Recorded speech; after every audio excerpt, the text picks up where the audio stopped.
Hello and welcome to Attitude Academy. Microsoft की इस video में मैं आपको बताने वाला हूं आज लुकअप फंक्शंस के बारे में। गाइस, लुकअप फंक्शंस हमारे लिए एक्सेल के अंदर डेटा को फिल्टर करने में एक बहुत बड़ा रोल अदा करते हैं, जहां पर मैं आज बात करने वाला हूं वी लुकअप और एच लुकअप फंक्शंस के बारे में। तो guys, V lookup stands for vertical lookup और H lookup stands for horizontal lookup. तो गाइज इनके काम ये है कि अगर आप फॉर एग्जांपल आपके पास एक बड़ा डेटा है, जैसे कि मैंने टेबल बनाई हुई एक छोटी सी यहाँ पे, बट अगर आपके पास एक बड़ा डेटा हो और आप इसमें से कोई वैल्यू को किसी भी लुकअप वैल्यू के बेस पर आप कोई वैल्यू को यहाँ पे सर्च करना चाहते हो और उस वैल्यू को उस टेबल में से एक बड़े डेटा में से उस वैल्यू को पुल करना चाहते हो, तो यहाँ पे हम लुकअप फंक्शंस यूज करते हैं। तो जैसे कि आपको दिखाई दे रहा है यहाँ पे वी लुकअप, वी यानी वर्टिकल। अगर आपके पास डेटा वर्टिकल है, इस तरीके से कॉलम्स में है, तो यहाँ पे आपके यूज करना है वर्टिकल लुकअप फंक्शन यानी वी लुकअप फंक्शन। और अगर आपके पास जैसे दोनों टेबल में आप देख रहे हैं, यहाँ पे जो वर्टिकल डेटा है और यहाँ पे आपके पास जो डेटा है वो रोज के अंदर है यानी हॉरिजॉन्टल डेटा है, तो यहाँ पे हम यूज करेंगे एच लुकअप। तो ये डिपेंड करता है कि आपके पास टेबल कौन सी है और वो किस ओरिएंटेशन में है, या वो वर्टिकल है या वो हॉरिजॉन्टल है। तो इस तरीके से आपको देखना है कि हमें कौन सा फंक्शन यहाँ यूज करना होगा। मान लीजिए जैसे मेरे पास एक टेबल का डेटा है यहाँ, और मुझे यहाँ से अमाउंट पता करना है इस प्रोडक्ट का। तो अगर छोटा सा डेटा है तो कोई प्रॉब्लम नहीं है, आप यहाँ से ढूंढ सकते हैं कि ओप्पो F9 का प्राइस 18,000 है। बट डेटा हमारे पास अगर बहुत बड़ा हो और वहां से आपको अगर कोई वैल्यू को पुल करना है, आपके लिए एक बहुत बड़ा वो झंझट बन सकता है। तो इसके लिए हम यहाँ पर लुकअप फंक्शन के थ्रू उसको हम यहाँ पे फिल्टर करेंगे। तो चलिए देखते हैं कैसे। तो इस वैल्यू में, इस सेल में मैं लिख रहा हूँ वी लुकअप, टैब से सिलेक्ट कर लेंगे। देन आपसे पूछ रहा है लुकअप वैल्यू, तो जिस वैल्यू के लिए आप फिल्टर करना चाहते हो उस वैल्यू को यहाँ से लुकअप वैल्यू ले लेंगे। और चाहे तो आप लुकअप वैल्यू यहाँ डबल कोट्स में भी मैनुअली लिख सकते हो, कुछ इस तरीके से, जैसे मैं लिख रहा हूँ ओप्पो F9। इस तरीके से भी आप लिख सकते हैं, या आप चाहें तो बेटर है आप किसी सेल को सिलेक्ट करें, ताकि अगर आप यहाँ पे सेल में अगर वैल्यू को लिखेंगे, चेंज भी करेंगे, तो आपको जो भी चेंज करेंगे उसका प्राइस यहाँ पे आपको दिखा देगा। तो लुकअप वैल्यू आपने सेलेक्ट करी, देन कॉमा, देन आपको लेना है टेबल एरे। टेबल एरे आप यहाँ से पूरी टेबल को सिलेक्ट कर लेंगे, इस तरीके से पूरी एंटायर टेबल आपको सिलेक्ट करना है। देन उसके बाद कॉमा। तो नेक्स्ट आपसे पूछ रहा है कॉलम इंडेक्स नंबर। नाउ अगर आप देखें यहाँ पे मैंने जो टेबल सेलेक्ट की है और लुकअप वैल्यू मेरी फर्स्ट कॉलम के अंदर है ना, मुझे प्राइस को यहाँ पे जानना है। तो प्राइस को फिल्टर करने के लिए मुझे बताना होगा कि ये कौन से कॉलम से मुझे वैल्यू को पुल करना है। तो वैल्यू जो है वो मेरी थर्ड कॉलम में है। अगर आप यहाँ से काउंट करना शुरू करें, प्रोडक्ट से first column, then quantity second column, और प्राइस है आपका थर्ड कॉलम। तो यहाँ पे कॉलम इंडेक्स नंबर, यहाँ पे आपको इंडेक्स नंबर डालना होगा 3, देन कॉमा। और यहाँ आपसे रेंज लुकअप में पूछ रहा है, आपके पास दो पैरामीटर्स हैं, अप्रोक्सीमेट मैच और एग्जैक्ट मैच। तो अगर बात आए अगर अप्रोक्सीमेट मैच की, तो आप यहाँ पे ट्रू लिखेंगे। अगर आपको एग्जैक्ट वैल्यू जो प्राइस में लिखा है वही वैल्यू आपको यहाँ चाहिए, तो यहाँ पे आप फॉल्स लिखेंगे, या फिर आप ट्रू की जगह 1 लिखेंगे, या फिर फॉल्स की जगह आप 0 भी लिख सकते हैं। तो अभी मैं यहाँ पे लिख रहा हूँ false, then bracket close, enter.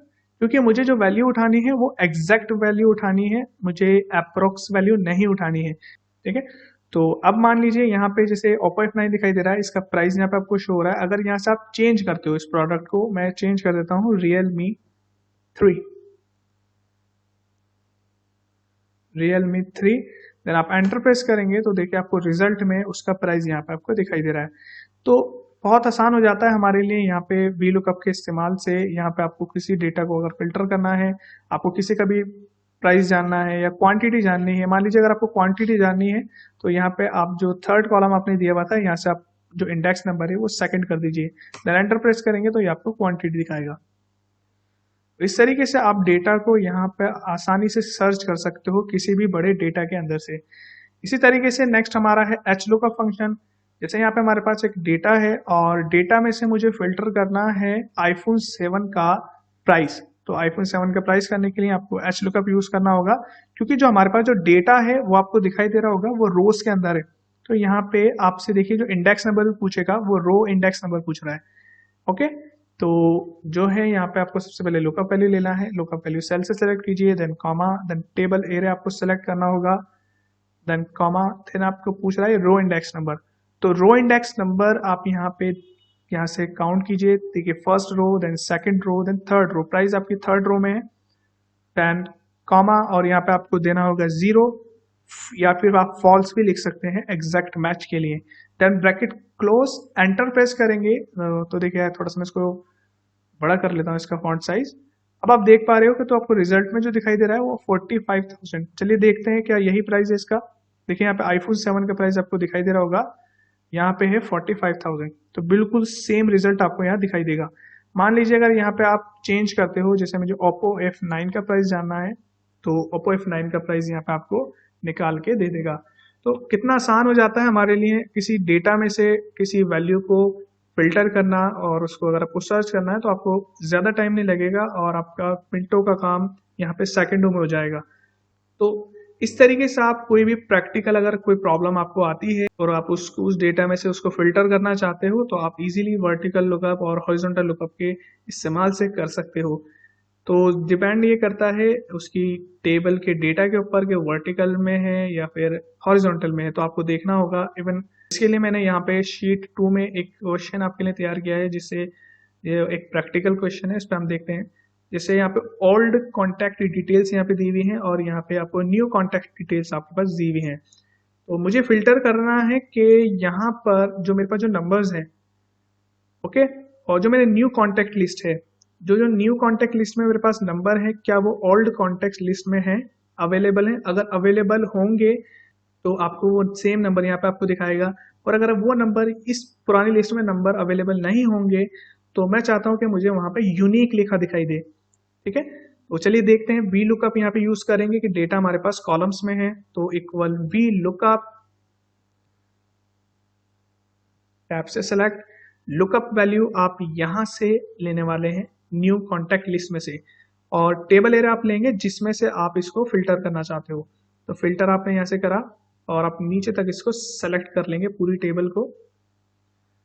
Okay, select करने के बाद आपको इसको करना होगा फ्रीज।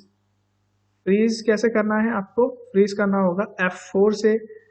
इनको सेलेक्ट करें और कीबोर्ड से प्रेस करें F4, ताकि ये आपकी जो टेबल है वो लॉक हो जाए, ताकि जब हम इसको नीचे की तरफ ड्रैग करेंगे तो ये टेबल आपके नीचे नहीं खिसके। तो आपने इसको इस तरीके से फ्रीज कर देना है। देन कॉमा और कॉलम इंडेक्स नंबर यहाँ पे आपको देना होगा। तो कॉलम फर्स्ट ही कॉलम में आपको यहाँ पे देखना है रिजल्ट को, तो यहाँ पे आपको लिखना होगा 1, क्योंकि एक ही कॉलम है आपके पास। कॉमा, देन आपसे एग्जैक्ट वैल्यू यहाँ पे सर्च करनी है, तो यहाँ पे आप लिखेंगे फॉल्स या 0 भी लिख सकते हैं आप फॉल्स की जगह। Then bracket close, enter. तो चलिए देखते हैं रिजल्ट में आपको क्या दिखाई दे रहा है। यहाँ पे थोड़ा सा जूम कर लेते हैं। रिजल्ट में आपको यहाँ दिखाई दे रहा है एरर। तो एरर आपको जब ही दिखाएगा जब आपकी ये वैल्यू जो है आपने सामने सेलेक्ट की थी लुकअप वैल्यू, इस टेबल में अगर उसको नहीं दिखाई देगी। तो अगर इस टेबल के अंदर वो वैल्यू होगी तो आपको सेम यहाँ पे दिखा देगा, नंबर दिखा देगा, यही नंबर यहाँ पे आपको प्रिंट दिखा देगा। अदरवाइज ये वैल्यू अगर नहीं शो होगी तो वहां पे आपको एरर दिखाई देगा। तो इसको नीचे तक ड्रैग कर लेते हैं। आप इसको नीचे तक सिलेक्शन कीजिए इसका, और कीबोर्ड से प्रेस करना है आपको Ctrl+D, तो आपका सभी जगह ये फार्मूला अप्लाई हो जाएगा। तो अगर आप देखें इस लिस्ट के अंदर, तो आपको कहीं कहीं देखिए एरर दिखाई दे रहा है इस तरीके से, #n आपको दिखाई दे रहा है। तो ये जो नंबर्स हैं, इनके जो सामने वाले जो नंबर्स हैं, यानी ये नंबर जो है ये इस लिस्ट के अंदर अवेलेबल नहीं है, तो इस वजह से ये आपको एरर दिखाई दे रहा है। जो नंबर्स इस लिस्ट में अवेलेबल थे तो वहां से उस नंबर को इसने यहाँ पे दिखा दिया। तो इस तरीके से आप यहाँ पे फिल्टर कर सकते हो। तो मैंने अभी आपको बताया था कि हम चाहते हैं कि जो वैल्यू इसमें नहीं दिखाई दे वहां पे यूनिक लिखा दिखाई दे। तो एरर को अगर हम छुपाना चाहते हैं, तो मैंने आपको लॉजिकल फंक्शन वाली वीडियो के अंदर मैंने आपको इफ एरर फंक्शन के बारे में बताया था। तो आप इफ एरर फंक्शन से यहाँ पे चेंज कर सकते हो इस एरर को यूनिक के अंदर। तो सबसे पहले इफ एरर, यहाँ पे इक्वल के बाद इफ एरर, और ये जो फंक्शन है आपको इसको रखना होगा वैल्यू के अंदर, देन कॉमा, और फिर आपसे पूछ रहा है वैल्यू इफ एरर। मान लीजिए अगर ये जो एरर है, ये जो वैल्यू है ये एरर बन जाती है, तो आप यहाँ पे क्या दिखाना चाहते हो आप डबल कोट्स में दे सकते हो। ऑलवेज ध्यान रखें यूनिक जो आपकी जो स्ट्रिंग वैल्यू होती है यानी टेक्स्ट वैल्यू होती है वो हमेशा हमें डबल कोट्स में ही देनी होगी। Then bracket close, enter. तो आपको देखिए अब यूनिक दिखा रहा है। अब आप इसको नीचे तक सेलेक्ट कीजिए। तो नीचे तक सेलेक्ट हो जाएगा, देन कंट्रोल डी प्रेस करेंगे तो जहां एरर का केस होगा, जहां आपको दिखाई देगा कि ये नंबर उस लिस्ट में अवेलेबल नहीं है, तो वहां आपको यूनिक दिखाई देगा। तो इस तरीके से आप बड़े ही आसानी से इसको फिल्टर कर सकते हैं। मान लीजिए अगर आप सिर्फ यहाँ से यूनिक नंबर्स को फिल्टर करना चाहते हो और उन सभी नंबर्स को यहाँ से हटा देना चाहते हो, तो आप यहाँ पे इनको टेबल को सेलेक्ट करें और यहाँ से सॉर्ट एंड फिल्टर पे जाके इधर फिल्टर लगा दें। तो फिल्टर लग चुका है। अब यहाँ से आपको ड्रॉप डाउन बटन पे क्लिक करना है और यहाँ सेलेक्ट ऑल ऑप्शन पे आपको रिमूव करना है। देन आपको यहाँ से लेना होगा यूनिक, इसको चेक करें और ओके बटन पे क्लिक करेंगे तो देखिए यहाँ पे से आपके पास जो यूनिक है ये आपको शो हो गए हैं। तो इस तरीके से आप यहाँ से यूनिक वैल्यूज को निकाल सकते हैं। तो काफी आसान हो जाता है वी लुकअप फंक्शन और एच लुकअप के इस्तेमाल से डेटा को फिल्टर करने में, सर्च करने में। तो आई होप आपको वी लुकअप का और एच लुकअप का जो कॉन्सेप्ट है वो क्लियर हुआ होगा। Thank you so much, bye bye.